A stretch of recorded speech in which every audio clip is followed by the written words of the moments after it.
95 news speed news కి స్వాగతం.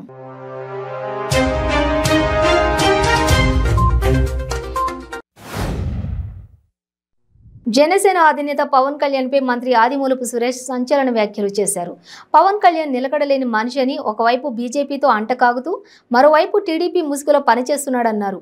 పవన్ కళ్యాణ్ ఎన్ని స్థానాల్లో పోటీ చేస్తున్నాడో, ఎవరితో పొత్తు పెట్టుకుంటున్నాడో రాష్ట్ర ప్రజలకు చెప్పాలని ఆదిమూలపు సురేష్ పేర్కొన్నారు. పవన్ కళ్యాణ్ పై ఏపీ సీఎం జగన్ చేసిన వ్యాఖ్యలపై ఆ పార్టీ నేతలు ఘాటుగా స్పందించారు.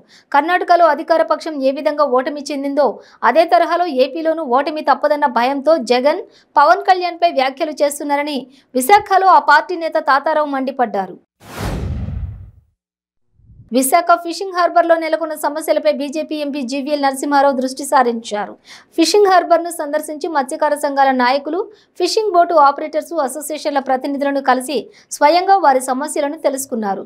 ప్రభుత్వం, మత్స్యశాఖ అధికారుల కోసం ఈ ఫిషింగ్ హార్బర్ను నిర్మించడం లేదని స్పష్టం చేశారు.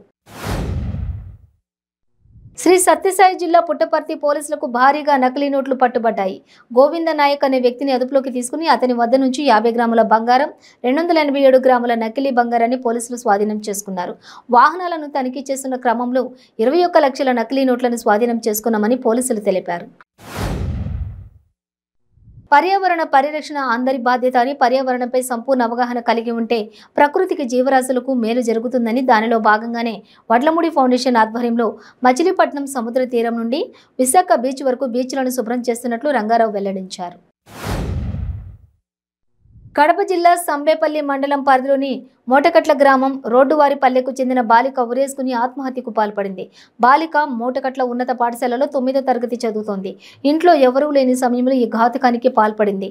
ఆమె తండ్రి ఫిర్యాదు మేరకు కేసు నమోదు చేసి దర్యాప్తు చేస్తున్నట్లు పోలీసులు పేర్కొన్నారు. రైతు తన భూములను బిడ్డలకు రిజిస్ట్రేషన్ చేసి ఇవ్వగా వాటికి సంబంధించి రైతు వారి పాస్ పుస్తకాలు మ్యూటేషన్ చేసి ఇవ్వాలని గ్రామ వీఆర్ఓను సంప్రదించాడు. దీంతో ఒక్కొక్క పాస్ పుస్తకానికి 9,000 రూపాయల లంచం ఇవ్వాలని వీఆర్ఓ డిమాండ్ చేయడంతో సదరు పాస్ పుస్తకం దరఖాస్తుదారుడు ఏసీబీ అధికారులను ఆశ్రయించాడు. సచివాలయ సిబ్బంది తమ విధులను సక్రమంగా నిర్వహించాలని తిరుపతి మున్సిపల్ కార్పొరేషన్ కమిషనర్ హరిత అన్నారు.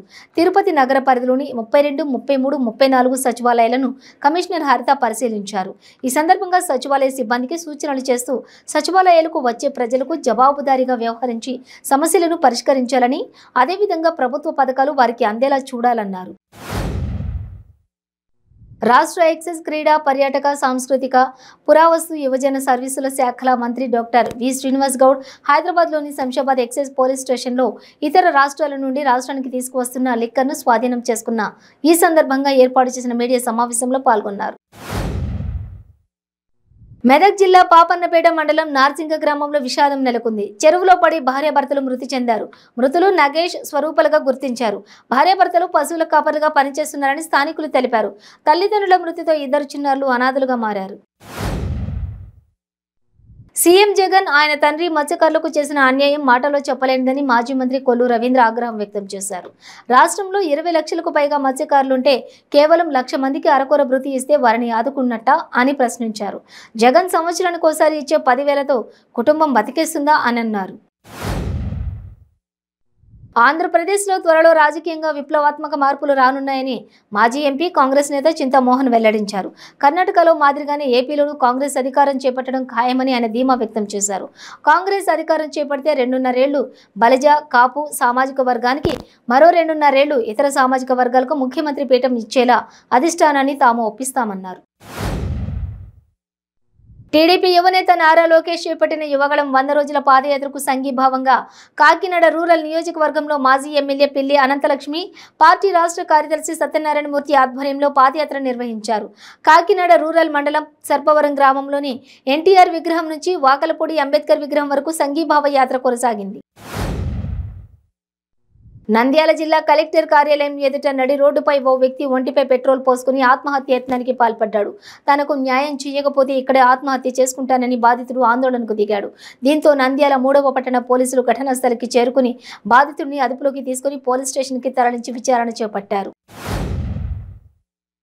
విద్యారంగాన్ని ప్రోత్సహిస్తూ పేదలు అధికంగా చదివే ప్రభుత్వ పాఠశాలల్లోని విద్యార్థులు పోటీ ప్రపంచంలో నిలబడేలా చూడాలని ప్రభుత్వం అనేక చర్యలు తీసుకుంటుందని మంత్రి బొత్స సత్యనారాయణ అన్నారు.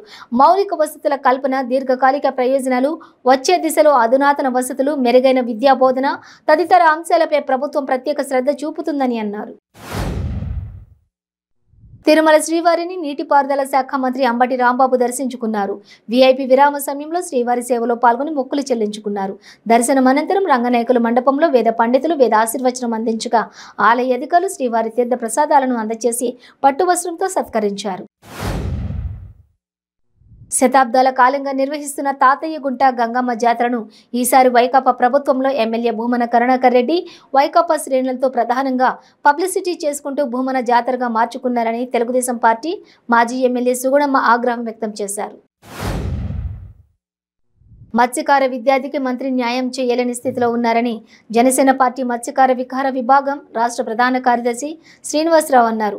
ఏపీలో మత్స్యకార యువతకి యూనివర్సిటీని ఏర్పాటు చేసే దమ్ము మంత్రికి ఉందా అని నిలదీశారు. ఇచ్చిన హామీల్లో భాగమైన జట్టీలు, పోర్టులు నిర్మిస్తామని చెప్పి వాటిని అమలు చేయలేని స్థితిలో ఉన్నారని అన్నారు.